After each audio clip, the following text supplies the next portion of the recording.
Assalamualaikum warahmatullahi wabarakatuh. Kembali lagi bareng Rika di BPS Banten Podcast. Terima kasih tepuk tangannya sudah hadir 5.000 orang di studio kita. Dan hari ini kita akan bahas mengenai sesuatu hal yang kalau misalkan sudah rilis ini menjadi berita yang sangat spektakuler di Provinsi Banten. Tapi sebelum itu kita kemarin nih habis melaksanakan pesta rakyat ya, udah semuanya menyalurkan aspirasinya. Mudah-mudahan apa yang sudah kita pilih bisa menentukan masa depan bangsa di masa yang akan datang. Tentu saja siapapun pemenangnya, apapun pilihannya, kita tetap Bhinneka Tunggal Ika ya, berbeda-beda tapi satu tujuan. Nggak boleh berantem-berantem, ribut-ribut gitu ya. Oke, sudah hadir di studio kami. Ya, kita akan bahas tentang Sakernas, yaitu Survei Angkatan Kerja Nasional. Ada Mbak Dita. Mbak Dita, apa kabarnya?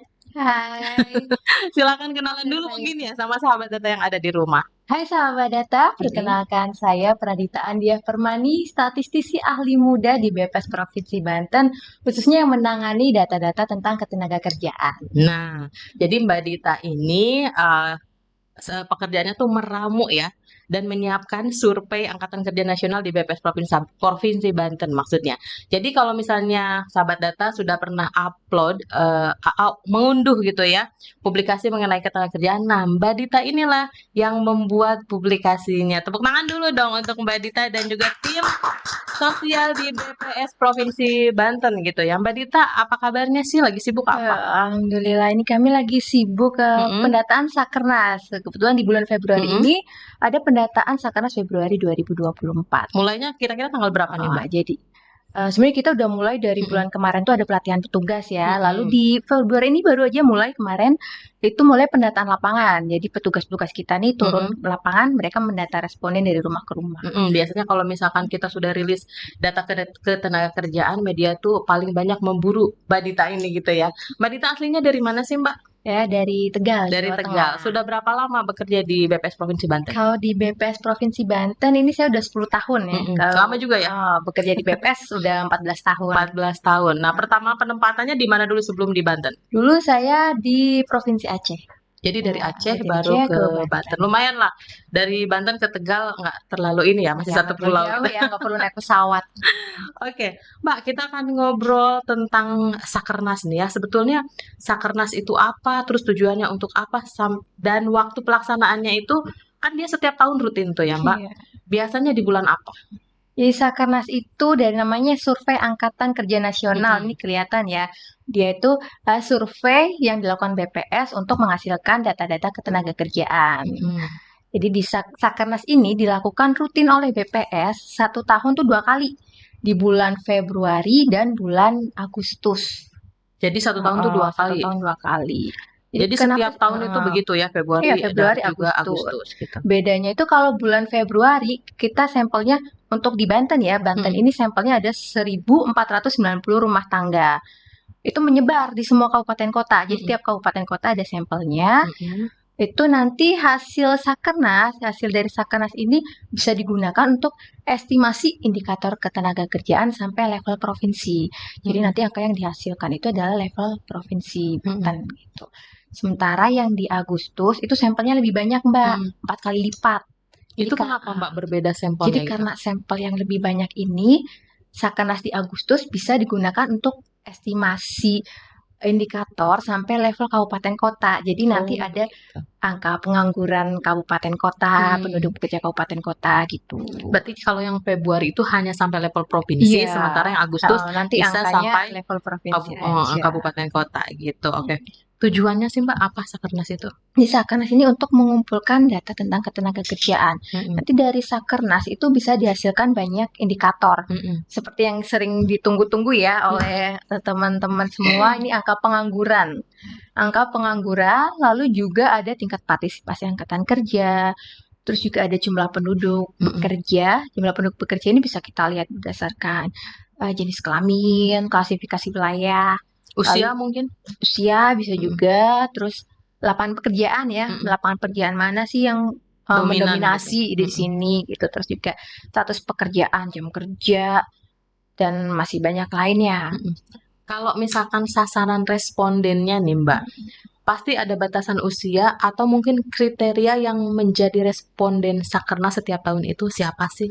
Jadi kalau respondennya itu kita merata ya di Mm-mm. seluruh Indonesia nih, malah di Banten semua kabupaten kota ada keterwakilan sampelnya. Mm-mm. Respondennya adalah penduduk yang tinggal di wilayah itu. Mm-mm. Misal kayak di Banten ya berarti semua penduduk yang tinggal di Banten. Oke, yang harus digarisbawahi adalah penduduk ya. Penduduk, iya. Jadi, apakah yang memiliki KTP atau identitas diri di Banten atau mungkin dari luar Banten nih seperti Mbak Dita yang tidak memiliki KTP di Banten tapi tinggal di Banten itu Tapi saya punya bagaimana? KTP Banten Alhamdulillah. karena udah 10 tahun Oh kan ya. ya. Heeh. Jadi sebetulnya siapa sih yang disebut penduduk Banten itu yang Hmm.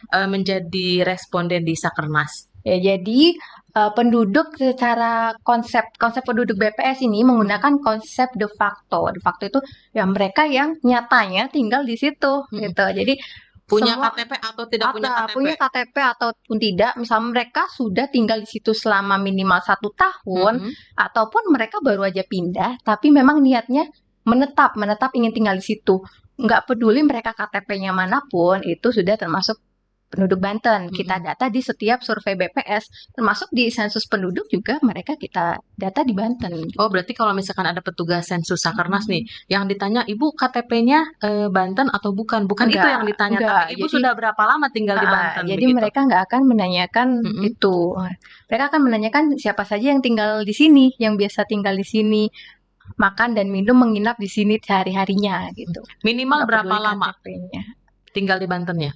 Tadi 1 tahun. 1 tahun atau? Minimal, atau mereka baru aja pindah, mau sehari juga kalau mereka emang niatnya mau menetap di Banten udah jadi penduduk Banten. Gitu. Oh, jadi misalkan begini, saya orang DKI Jakarta, kemudian dapat kerja di Banten, tapi Iya. baru seminggu misalkan Iya, di baru sini. pindahan Tapi gitu kontrak ya. saya setahun apa 2 tahun yang akan datang tetap masih di Banten, itu masuk ke respondennya Iya. Sakernas gitu ya. Jadi sahabat data yang disurvei Angkatan Kerja itu bukan cuman penduduk yang memiliki KTP di Banten, tapi juga yang sudah tinggal di Banten mau itu punya KTP atau tidak Iya, dan gitu ya. nggak cuma Sakernas tapi semua survei Semua. BPS, Jadi semua pendataan BPS. Jadi jangan heran kalau misalnya kok saya bukan orang sini tapi kenapa disurvei, ternyata konsepnya begitu Iya. gitu ya. Oke, Mbak, apa aja sih yang ditanya ini ke responden tentang kuesioner ya dari survei Angkatan Kerja Nasional ini? Jadi nanti petugas itu akan menanyakan pertanyaan-pertanyaan umum ya, kayak nama, tanggal lahir, lalu umur, jenis kelamin, kewarganegaraan. Nah, nanti untuk penduduk yang 5 tahun ke atas itu akan ditanyakan tentang pendidikannya, lalu juga kegiatan bekerja, kegiatan mencari kerja, juga tentang pekerjaannya nih. Ada juga nanti pertanyaan tentang pekerjaan, misal ada yang pernah kerja di luar negeri enggak gitu. Pokoknya seputar dengan pekerjaan gitu ya. Nah, selanjutnya di Provinsi Banten tadi kan dilaksanakan di 8 kabupaten kota, berarti rata setiap tahun gitu ya. Data yang dihasilkan dari Sakernas itu untuk apa sih, Mbak? Data yang dihasilkan dari Sakernas tadi untuk estimasi, untuk menghitung jumlah pengangguran, jumlah penduduk bekerja, dan indikator-indikator lainnya yang sebenarnya banyak banget tapi mungkin belum terekspos, belum dikenal sama teman-teman gitu. Yang banyak dikenal kan tadi pengangguran ya, angka pengangguran pastinya, sama jumlah penduduk bekerja. Nah, sekarang kalau menurut konsep BPS nih Mbak, yang dimaksud dengan pengangguran itu yang bagaimana? Kalau misalkan gini, saya punya ibu saya ibu rumah tangga gitu, yang aktivitasnya sehari-hari hanya mengurus rumah tangga. Apakah itu masuk ke konsep pengangguran? Sama ini satu lagi yang banyak ditanyain, kalau misalkan ada anak sekolah gitu ya, yang baru lulus 1 bulan atau 2 bulan, itu termasuknya ke pengangguran atau enggak, Mbak? Oke, jadi sebenarnya konsep ketenaga kerjaan yang dipakai oleh BPS ini mengacu ke konsep baku ketenaga kerjaan dari ILO International Labour Organization. Ini organisasi dunia ya, Mbak. Jadi konsepnya itu konsep internasional, satu sedunia itu konsepnya sama. Jadi nanti hasilnya bisa dibandingkan dengan negara lain gitu. Jadi nggak cuma Indonesia doang yang pakai konsep itu, nggak cuma Banten doang, tapi emang sedunia konsepnya sama. Bekerja, yang kita katakan bekerja itu mereka yang melakukan aktivitas untuk mencari penghasilan minimal 1 jam aja dalam seminggu. Jadi 1 jam aja. Kadang kan orang masyarakat umum nganggapnya bekerja itu harus keluar rumah gitu ya, kerja di kantor, kerja di pabrik atau kerja di suatu tempat. Padahal orang yang diem aja di kamar, tapi ternyata mereka main saham gitu. Main saham itu kan pasti tiap hari ada ngecek ya, walaupun cuma sehari ini 10 menit, besok 10 menit. Itu kalau dijumlahin seminggu tuh ada 1 jam. Itu termasuk juga bekerja. Jadi nggak dihitung pengangguran ya. Gitu. Masuk zaman sekarang kan juga ada tuh main game tapi dapat duit kan, main game buat cari atau duit. main TikTok gitu. Main TikTok itu juga bekerja namanya. Jadi pokoknya yang tidak termasuk pengangguran minimal bekerja 1 jam 1 minggu. Nah, bekerja ya, yang dikategorikan bekerja oleh BPS ini pokoknya aktivitas cari cuan lah ya. 1 jam seminggu. 1 jam aja dalam seminggu. Jadi luas banget gitu kan konsepnya. Jadi mau itu jualan online segala macam gitu kadang kan ya. kalau ibu rumah tangga gitu kan kadang kalau ditanya ibu kerja nggak, enggak saya cuma ngurus rumah gitu. Tapi ternyata dia punya usaha online atau dia kan sekarang banyak ibu-ibu tuh jadi konten kreator ya buat cari cuan, itu juga masuknya mereka bekerja. Nanti saat didata di Sakernas akan kita kategorikan sebagai penduduk bekerja. Kecuali tidak melakukan aktivitas apapun dalam maksudnya aktivitas pekerjaan 1 jam 1 minggu, berarti itu termasuknya bukan pekerja gitu ya. Nah ini tadi berumah tangga, sekarang anak sekolah nih Mbak. Ini pengangguran ya. Nah, tadi kan kita masuk ke bekerja, sekarang pengangguran itu konsep penganggurannya apa sih? Jadi pengangguran itu bukan hanya mereka yang nggak bekerja. Karena orang kan taunya kalau nggak kerja berarti nganggur. Berarti bekerja itu lawan katanya pengangguran gitu. Padahal tidak seperti itu. Jadi pengangguran ini mereka yang tidak bekerja, tapi selain itu juga mereka ada aktivitas untuk mencari kerja atau mempersiapkan usaha. Jadi kalau misal ibu rumah tangga itu kita tanya dulu, ibu rumah tangga itu dia mau cari kerja nggak? Ada aktivitas lain nggak? Kalau ibu rumah tangga itu emang nggak niat nyari kerja ya berarti dia bukan pengangguran. Termasuk anak sekolah, anak sekolah atau lulus sekolah ya, baru lulus sekolah ya. Misalkan baru lulus sekolah itu dia di rumah aja. Kadang kan anak sekarang karena orang tuanya punya duit ya, jadi mereka ongkang-ongkang kaki aja di rumah. Nanti dulu nyari kerjanya gitu ya. Aku masih capek habis lulus kuliah, nanti dulu aja nyari kerjanya. Aku mau santai-santai dulu. Itu juga nggak termasuk pengangguran kalau mereka nggak nyari kerja. Karena masih ada yang menanggung gitu ya hidupnya. Jadi itu beban keluarga itu. Jadi ternyata anggapan selama ini bahwa BPS itu menghitung anak lulusan sekolah sebagai pengangguran, tapi ternyata kalau misalnya dia tidak berniat nyari kerja, ya tidak termasuk pengangguran gitu ya. Makanya di kuesioner Sakernas juga ada pertanyaan tentang nyari kerja nggak sih, terus apa yang udah dilakukan untuk nyari kerjanya itu. Kan minimal ada ya nyari lowongan kerja di internet, di koran, atau minimal nyari info ke teman atau kerabat gitulah ya. Bisa juga ngumpulin modal. Pokoknya intinya ada usaha, ada aktivitas gitu yang dilakukan untuk nyari kerja. Oke. Mbak Dita, kita mau ngebahas tentang hasil Sakernas yang tahun lalu nih ya, yang rilis bulan November. Nah, dari hasil yang Sakernas November itu, yang dirilis November, pengangguran di Provinsi Banten itu lebih banyak di kota atau di pedesaan? Jadi pengangguran kemarin rilis November itu angkanya udah cukup baik ya, turun daripada tahun-tahun sebelumnya ya. Pengangguran di Banten ini serinya dia lebih banyak di pedesaan. Lebih tinggi lah, bukan lebih banyak ya, karena kita pakainya angka rate gitu kan, tingkat pengangguran terbuka lebih tinggi di pedesaan. Jadi sebenarnya karena ya memang di Banten ini di perkotaan lebih banyak lebih banyak lapangan pekerjaan ya, seperti jadi ojek online lebih mudah untuk terserap di lapangan pekerjaan. Dan kalaupun nggak terserap di sektor formal, lebih mudah untuk mereka masuk ke sektor informal gitu untuk menciptakan kerjaan sendiri. Nah, itu dia. Jadi kalau misalkan yang baru lulus nih, jangan cari kerja deh, coba ciptain lapangan pekerjaan gitu ya. Nah, iya, karena kan kita kerja itu nggak harus di kantor gitu kan ya. Kita juga Kalau apalagi misalkan zaman ini sekarang. Mbak, di 3 tahun terakhir lah, berarti kan dari tahun 2021 sampai Mm-mm. 2023, jumlah pengangguran di Provinsi Banten itu grafiknya gimana Mbak? Naik atau turun? Jadi dulu sempat pas COVID itu tingkat pengangguran kita naik drastis. Biasanya kan masih satu digit ya, di Mm-mm. bawah 10%. Waktu tahun 2020 itu naik sampai 10% lebih.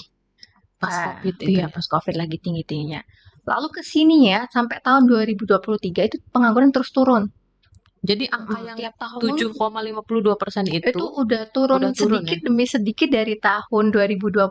Wah, luar biasa ya. Mudah-mudahan tahun Ya, selanjutnya juga ya, meskipun terus turun. isunya saat ini kan juga pengangguran Banten tetap nomor satu gitu Mm-mm, kan. mm-mm, Sebenarnya ya, pengangguran nomor satu ini jangan kita artikan sebagai sesuatu yang buruk gitu kan. mm-mm, Pengangguran tinggi bukan bukan berarti kinerja pemerintah buruk. Bedakan sama kemiskinan. mm-mm, Karena pengangguran ini ya kalau kemiskinan itu kan takdir ya, siapa siapa sih yang mau jadi miskin gitu. mm-mm. Kalau pengangguran ini pilihan. Kalau miskin itu takdir, kalau pengangguran itu pilihan. Kita bisa milih kita mau kerja atau kita mau nganggur, gitu Berarti kan. tergantung upaya Heeh. kita gitu ya untuk merubah Iya, apa namanya gitu kan. bisa dapat pekerjaan gitu Apalagi ya. Di Banten ini kan juga Banten ini banyak lapangan pekerjaan ya. Sebenarnya Industri. yang bikin Banten ini pengangguran tinggi itu justru karena di Banten banyak lapangan pekerjaan. Kenapa bisa begitu, Mbak? Heeh. Jadi karena banyaknya lapangan pekerjaan itu jadi faktor penarik orang dari luar Banten Oh, seperti untuk magnet datang, gitu ya. untuk datang ke Banten. Banten ini juga menempati posisi keempat migran recent terbesar ya di Indonesia. Jadi banyak orang dari luar datang ke Banten tujuannya tuh nyari kerja. Nah, Oh, itulah yang itu bikin pengangguran berpengaruh kita tinggi. besar Mm-mm. terhadap penduduk asli Banten gitu ya, Iya, apalagi yang tidak siap bersaing mm, atau mungkin yang kalah saing sama iya. orang-orang luar gitu. Makanya kan yang pengangguran tinggi itu kita lihat selain Banten, Jawa Barat, Mm-mm. Kepulauan Riau, sama DKI. Itu kan juga daerah-daerah yang memang lapangan pekerjaannya banyak, banyak industri. Banyak mengundang Nah, orang dari luar iya, untuk untuk datang. datang ke Banten sama seperti Jawa Barat, banyak Mm-mm. kawasan industri, terus di Kepri itu di Mm-mm. Batam kan juga banyak ya. Mm-mm. Sementara DKI ya kita tahu sendiri ya Mm-mm. banyak orang datang ke ibu kota dengan tujuan nyari kerja. Cuma untuk belakangan ini DKI itu udah lumayan di bawah Banten, Jawa Barat sama Kepri gitu. Begitu. Mungkin karena ya kalau orang di Banten gitu orang kena PHK di Banten gitu orang nyari kerja nggak dapat mereka akan tetap stay di Tinggal di Banten Banten. jadi penduduk Banten terus tercapuplah mereka ke pengangguran. Akhirnya Heeh. terhitunglah ke data Iya, Sakernas sementara gitu kalau ya. di DKI itu rata-rata orang kalau nggak dapat kerja atau kena PHK ya mereka balik Pulang balik ke kampung. kampung soalnya biaya hidup tinggi gitu ya. Kalau Mm-mm. kalau nggak punya duit, nggak punya kerjaan ya berat juga hidup di Mm-mm. DKI. Jadi mungkin kalau yang di Banten bisa jadi karena mereka akan berharap mendapat pekerjaan yang Mm-mm. lain gitu ya Iya, setelah kena PHK dan lain-lain. iya. Nah, Biaya kita hidupnya masih rendah masih juga. masih terbilang rendah. Sama upah juga itu Mbak, upah Banten Pertimbangannya cukup tinggi kan. tinggi Nah, upah di Banten UMR-nya UMR gitu. hampir mirip sama Jakarta kan. Itu Hmm. jadi orang ya lumayan nih hidup di Banten biaya hidupnya rendah tapi UMR-nya Mm-mm. gede. Udah nyari kerja lah mereka ke Banten gitu. Jadi jadi penduduk dari luar tuh banyak yang nyari kerja ke Banten Iya. gitu ya, Mbak. Mbak, kita masih ngomongin masalah hasil dari rilis November kemarin. Sektor apa sih Pak, Mbak, yang paling banyak menyerap tenaga kerja di Provinsi Banten? Jadi kalau di Banten ini sektor yang paling banyak menyerap itu industri. Nah, seperti kita lihat memang banyak kawasan industri di Mm-mm. Banten ya dan rata-rata memang orang nyari kerjanya itu emang nyari kerja ke situ. Mm-mm. Ada hampir 25% lah di penduduk pekerja itu di sektor industri. 25% dari penduduk pekerja itu mereka kerjanya di sektor Di industri industri. gitu. Nah, selain di industri, Jadi di bawahnya masih ada perdagangan. mm-mm. Perdagangan ini juga ada sekitar 20%-an. Mm-mm. Jadi kadang juga kayak waktu COVID kemarin kan banyak industri yang itu ya, mem-PHK pegawainya gitu, dirumahkan. Jadi mereka banyak larinya ke perdagangan. Jadi saat COVID itu di sektor perdagangan tuh paling tinggi. Oh, jadi industrinya menurun, Iya, perdagangan yang perdagangannya lebih naik karena itu. kan itu yang paling mudah dilakukan orang untuk bertahan hidup ya. Jadi sekarang kan sektor pas COVID perdagangan. mungkin bisa jualan online yang nggak harus Iya, keluar rumah iya nggak gitu harus ya. keluar rumah. Nah, itu dari sektor penyerapan tenaga kerja. Nah, sekarang jumlah pekerja itu yang banyak nih, sektor formal atau non-informal? Jadi kalau di Banten ini lebih banyak di sektor formalnya. Jadi BPS ini mengkategorikan sektor informal sama formal. Jadi yang masuk formal tuh mereka yang buruh-buruh dan mereka yang berusaha dibantu dengan buruh tetap atau buruh dibayar. Buruh sendiri itu ada 50%-an. Mereka yang berstatus buruh di Banten tuh ada 50%-an lah dari total penduduk pekerja, lebih dari 50%. Berarti banyak juga ya jadi di sektor formal ya. Iya. Kalau misalnya yang non formal, Mbak, di bidangnya apa aja gitu? Sektor non formal itu seperti mereka yang pekerja bebas, itu pekerja bebas yang majikannya tidak tetap gitu ya. Terus mereka yang berusaha sendiri. Mereka punya usaha sendiri gitu, menanggung resiko sendiri, punya modal sendiri gitu, itu masuk ke sektor informal. Nah, kalau misalkan dari sektor pendidikan nih, sebelum kita closing, sebetulnya penduduk di Banten itu rata-rata tuh S1, SMA, SMP, atau mungkin bahkan ada yang SD gitu, Mbak? Sebenarnya kalau dari data Susenas, ini penduduk Banten tuh masih banyak yang lulusan SD ya. Ada sekitar 30%-an lebih itu penduduk di Banten lulusan SD ke bawah. Makanya penduduk bekerja di Banten juga ya 30%-an itu mereka lulusan SD. Kalau kita lihat dari angka penganggurannya ini aja ya, angka pengangguran ini SD itu malah kecil, Mbak.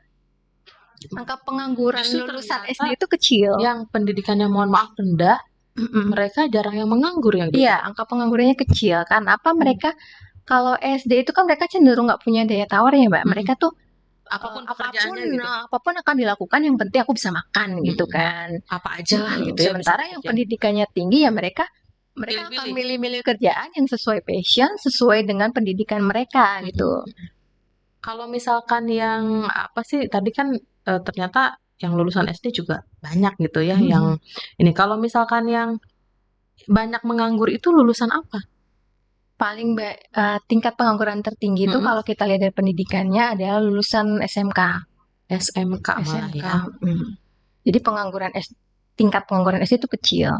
Tingkat pengangguran yang pendidikannya tinggi kayak universitas itu kecil juga. Yang gede itu di tengah. SMK. SMA banyak, tapi lebih banyak di SMK. Karena tadi kan yang SD itu mereka nggak punya daya saing ya, nggak punya daya tawar. Nah, kalau yang kuliah nih, mereka menang nih. Nah, justru yang di tengah-tengah itu, mereka kalah sama yang SD mau apa aja gitu kan.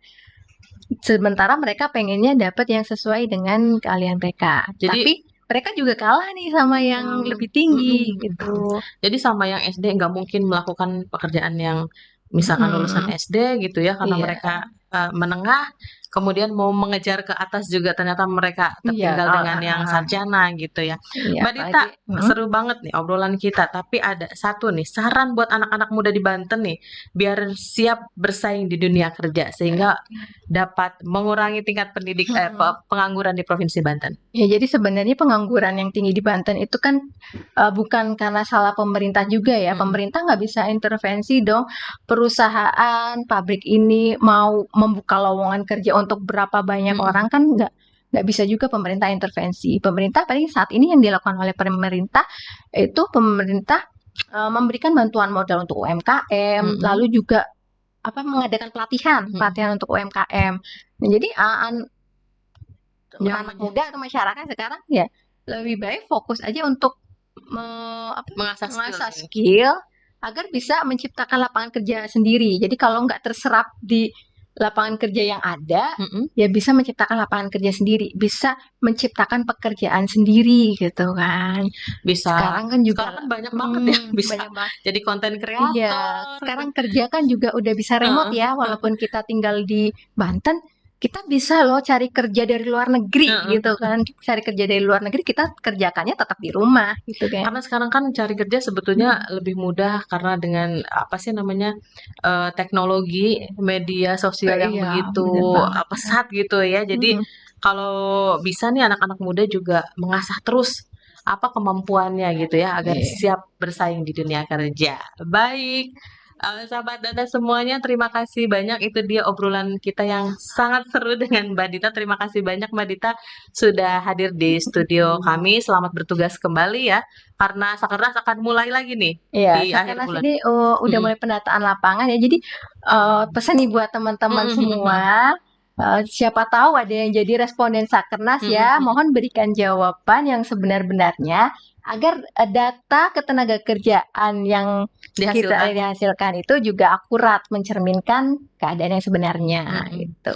Pokoknya terima kedatangan petugas, jangan ditolak Iya, dan jawab yang dari sebenar-benarnya. dari tanggal 15 Februari sampai 7 Maret nanti petugas akan datang ke rumah-rumah responden sampel. Di seluruh kabupaten kota di Iya, Provinsi tadi Banten. ada 1.490 rumah tangga.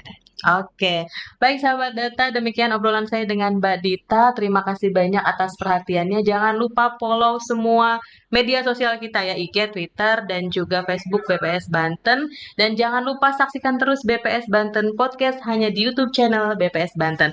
Saya Rika pamit. Wassalamualaikum warahmatullahi wabarakatuh.